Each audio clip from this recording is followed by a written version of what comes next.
The psychologist listened without judgment, nodding, sometimes holding my hand when I trembled too much to continue. She told me something I will never forget. What happened to you was not your fault. You survived. That makes you stronger than you realize. Those words planted the first seed of healing. But the road ahead was steep. The police began their investigation, and I had to relive everything. Through official statements. Detectives visited me in the hospital with notepads and stern faces. They asked me to recount dates, details, moments I had tried for years to bury deep inside. Each question was a wound reopening.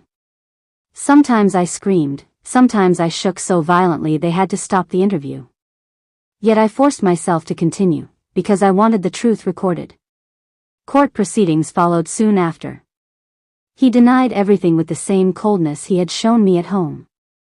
His lawyers painted him as a devoted caretaker accused unfairly by a confused, sick woman. They argued that my memories were tainted by medication, that my stroke had left me delusional. It was a strategy designed to silence me once again, to make the world doubt my voice. But this time, I wasn't alone.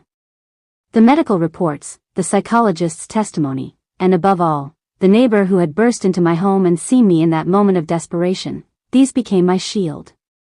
The evidence showed bruises and marks inconsistent with normal care. Doctors testified about stress levels far too high for a patient supposedly being nurtured.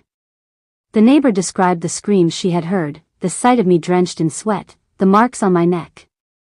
Piece by piece, the mask he had worn for so long crumbled. Sitting in the courtroom, I felt both terrified and strangely powerful. I was no longer the silent prisoner in the bed. I was a witness to my own survival.